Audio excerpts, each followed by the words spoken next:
Good evening, everyone, and welcome to another episode of the Progress Wrestling Reviews here at BC WrestlePod. Of course, my name is Mikey, and I am one of your co-hosts to be covering this event from the UK as always. You're getting a pre-record because it is really late. I am super tired at the time of this recording. And but I'm super excited to be reviewing Noisy Neighbors, which is chapter 186. And this event was a lot of fun. I will admit there were a lot of changes. Apparently, there are a couple of wrestlers who are still not medically cleared, but everything is now building up as we are heading into Vendetta in 2 weeks, which is going to be a lot of fun. And I cannot wait to talk about that. But before I get into Noisy Neighbors, just a quick refresher. If you like what you see here, you can subscribe to the YouTube or follow us on Twitch or Kick. We also are available on all social media platforms at BC WrestlePod, and we have merchandise available at our shop, wrestlepodshop.fourthwall.com. So, without further ado, let's just get into it. Noisy Neighbors, it was an event that took place in the O2, which, is out of the norm because we are usually in the electric ballroom for Progress, which is a lot of fun. I'm going to give my quick thoughts here before I break it down match by match. Overall, Noisy Neighbors was a really strong show, and I really enjoyed it. However, Progress, I love you to death, but we need to fix the audio issues because commentary is fine, but when anyone is on the microphone cutting a promo in the ring, or even with our host with the most, Mr. Jerry Blakewell, we need to fix what's going on with the audio. The second half of the show did a lot better, but I could barely hear Simon Miller's promo. I couldn't hear anything of it. And anybody who cut a promo during the first half of the show, it really, really slowed things down.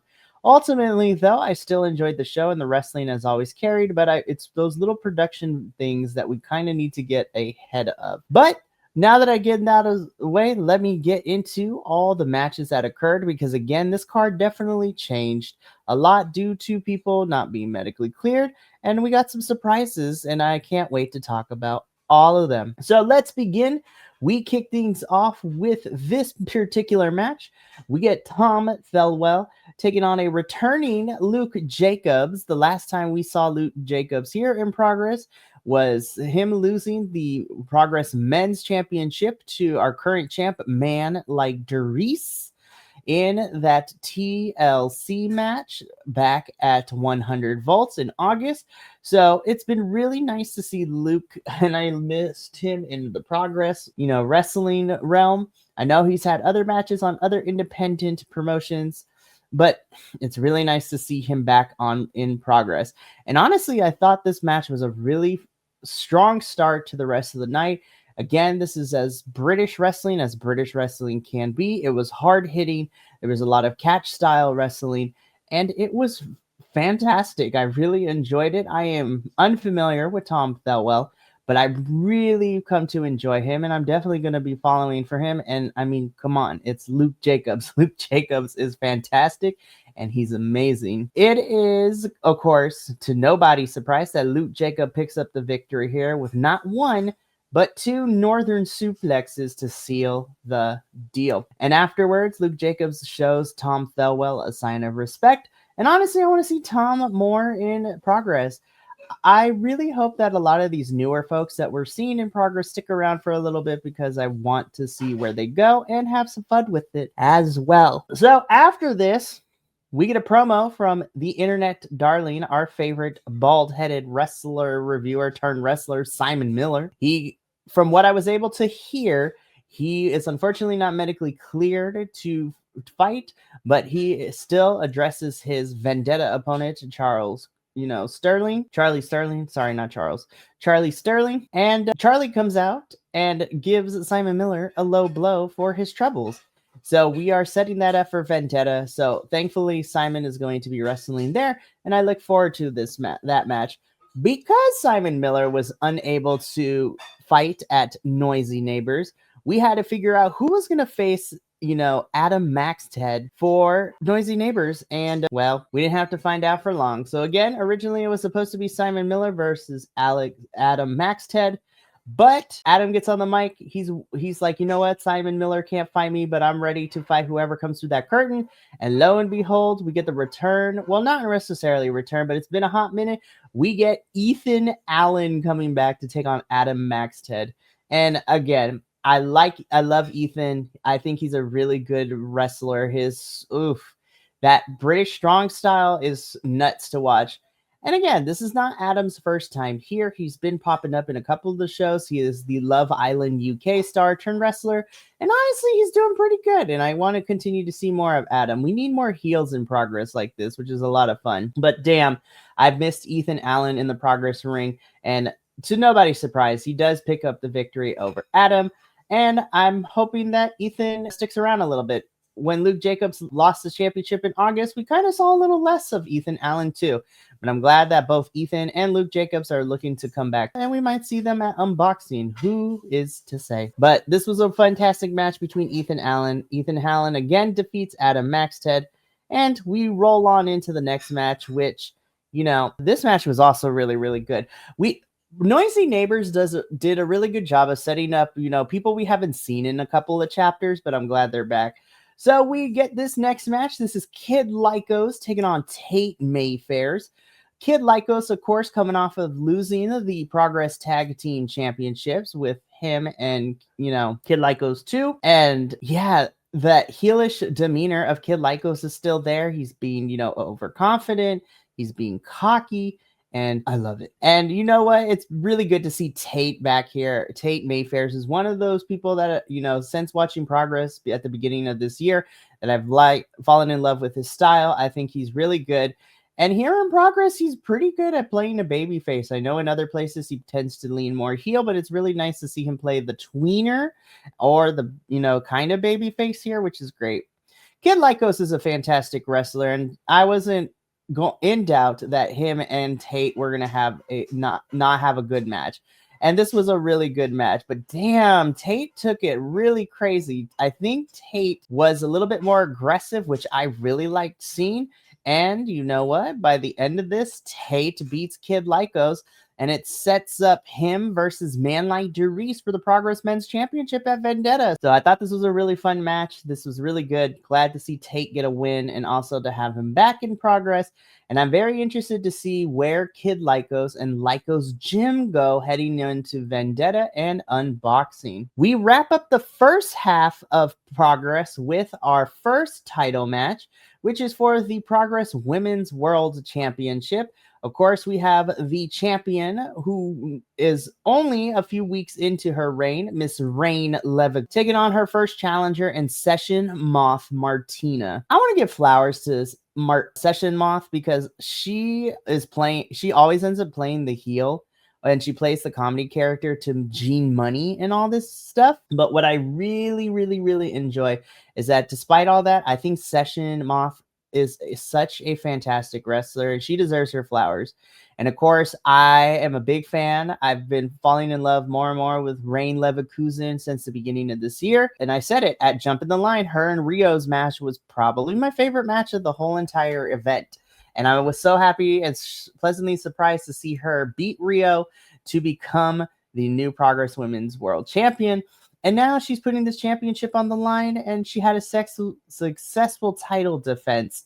Rain retains the Progress Women's World Championship against Session Moth Martina, and this was a fantastic bout from both of them, and I'm very happy. And this was in the top for me. I really, really enjoyed this match. So we get a bit of a break where we we learned that come February, we are getting the For the Love of Progress 4, which is super exciting. And I will break it down in a little bit at the end of the show, but Progress gave us what their, calendar is going to look like for next year, which I'm super excited. But we come back from break, and then we begin the second half of Chapter 186. Again, we were supposed to get Chris Ridgway versus Scott Oberman, but Chris Ridgway is still not medically cleared to compete. So we get a Scott Oberman promo talking about how Chris Ridgway not being here is such a slap in the face. He's being a heel. And again, Scott is ready for a match. And we come to find out that Scott Oberman would be facing one of my personal favorites from GCW and the independent scene in general, and Mr. Drew Parker. I freaking love Drew. I think he is fantastic. He is such a good wrestler. And honestly, this was also in my top for me. So we would get Drew Parker versus Scott Oberman. Again, I am new to Scott Oberman. I have no idea who he is, but I instantly became a fan after this match. And him and Drew Parker threw down, and this was a really good showcase of British wrestling and new folks to me. And of course, I would say that I want to see Scott more, and we will, because Scott is going to be competing at Vendetta. Progress is doing really good of introducing new folks to me. Again, I'm not a diehard British wrestling fan, so I don't know all the ins and outs, but Progress is doing a lot of good stuff, and I'm super excited, and I'm having a good time watching everyone. So Scott Oberman does defeat Drew Parker, but man, this was a really good match, and this was a lot of fun. Then from here, we get into our next one. This is RPD, MMA boxing legend in the UK scene turned wrestler, taking on your favorite twat, Charles Crowley. I have said it once before, and I will continue to say it till the cows come home. Charles Crowley is one of those wrestling characters that on paper shouldn't work because it's kind of dumb, really. But I love some dumb stuff in wrestling, and I love his character of him being the amazing twat, and it is hilarious to me. So funny enough, this match was because Charles Crowley was looking for a challenge, and he wanted to fight anyone and everyone, and so RPD stepped up, and then, this is how it was made. This was fantastic. I know there's a lot of discourse between MMA folks going into professional wrestling, like that pipeline has been established for quite some time. But I really enjoy RPD. I think he's fantastic. I think he has more ring awareness than a lot of the MMA folks that tend to get into wrestling at the beginning stages. And it's really, really good. But you know what? It's Charles Crowley. Charles Crowley gives us shenanigans, eye pokes, hitting people with his hat, just being a twat. And it is hilarious to watch. But Charles Crowley would end up getting the victory here by, not by making RPD pass out in a submission hold, which is really, really fun. I hope that we get to see Charles Crowley go into some sort of championship scene. I know that Paul Walter Hauser still holds the Atlas Proteus Championship. And of course, with Paul Walter Hauser busy filming stuff and things like that, I would really love to see Charles Crowley get that, and I thought him and Simon Miller were going to feud for a little bit longer, but I guess not. But that's okay. But Charles Crowley securing a win finally, and what seems like forever, and it's really nice to see to continue that momentum for him. In your semi-main event, this was the Battle of the Beef. This was for the Progress Atlas Championship. So this is your big boy title in Progress Wrestling. We have our current champion, Will Cruz, taking on Rev Pro's Jay Joshua. And this was my first real introduction to Jay Joshua's wrestling. This man goes ham. Man, German suplexing Will Cruz, just being a complete beast, destroying Will Cruz left and right. This was a battle of the big boys, and Will Cruz showed receipts and fired back at Jay. This is probably my second favorite match of the entire night, to be quite honest. And I love Will Cruz as champion so far. It's been a very fun story this year, getting him to become champion. And now he's defending this thing and fighting everyone. He had a 4-way at Mystery Wrestling about a month ago, which was fun. And then him and Jay Joshua threw down. Honestly, this was a really good match. Will Cruz does retain the championship. And I'm very excited to see who his next opponent is and where we go. And I'm going to keep following Jay Joshua. I know he wrestles a lot on Rev Pro. So I think I might be checking out some Rev Pro to see him and some of the other folks over in Rev Pro as well, which makes me super excited. But again, this was just a straight Haas match, and I'm glad that we got this. And it was really smart to put this at the main event, or semi-main event, I should say. And this was a really, really fun time. Now, the moment we all been waiting for. Let's get into our main event. The main event of Noisy Neighbors is Blackheart Leo Rush taking on this new version of Cara Noir. I am unbiased. No, I'm biased in saying this, and I don't care. everyone who has been following us and watching our progress reviews since the beginning of this year knows that I love me some Kara. This is what happens when you turn a theater kid into a wrestler and you give him the Black Swan as the wrestling character, and it is fantastic. But what I love is that, of course, Blackheart Leo Rush's character is a little bit on the darker side. We have the mask, we have the makeup, we have the black ink coming out of his mouth. And who better than, this reinvented, vindictive version of Cara Noir to do so? This match was nuts. We had speed. We had throwing people through chairs. We had dives. We had some hard hits. This was such a good main event. And I think it's a testament to both Cara Noir and Leo Rush. Cara Noir would end up being Leo Rush in this one. And I don't know, man. I don't know if it's going to happen this year or next year, but after last chapter at Jump in the Line, where, Man Like and those black feathers, I think we're going to see Cara Noir and Man Like Derice collide. So at some point, if not at some show in 2026, which has me super excited. But that was Progress Wrestling Noisy Neighbors. Overall, again, despite the audio issues, I think Noisy Neighbors was a success. And it was such a fun show, and I had a blast with it. So before I wrap up for the night, I do have some stuff to go over. And we have learned, earlier in the week, Progress Wrestling dropped their 2026 lineup for all the shows at the Electric Ballroom. And we got a lot of them. So we are pretty much getting a Progress Wrestling show every single month, except for April, but that is okay. And everything is kind of gonna be crazy. So we have a show January 25th, February 15th, March 29th, May 3rd and 4th, which I'm gonna assume is the Super Strong Styles 16 tournament, which has me excited. July 26th, August 31st, September 27th, October 25th, November 29th, and December 30th. So outside of June and April, we pretty much have a Progress Wrestling show, and that is a total of 11 shows, which is crazy to me. Well, I mean, Super Strong Style is one event, but carried over 2 days, but I digress.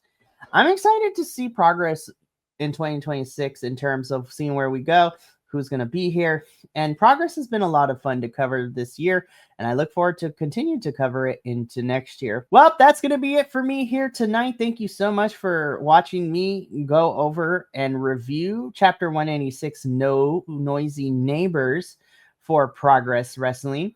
The next time you will see me for Progress will be actually in 2 weeks, as I will be reviewing Chapter 187, Noisy Neighbors, which has me super excited and very thrilled for what's to come at Vendetta. Oh, sorry, I said Noisy Neighbors. But I will be here to review Vendetta 3. And then the next time we'll have Progress review is in the new year and the beginning of January with unboxing, which is going to be fun. But we still got a lot of fun stuff happening the remainder of the week. Tomorrow evening at 7:30 p.m. Pacific, the TNA crew is going to be here to review Turning Point, which is TNA's second to last pay-per-view of the year.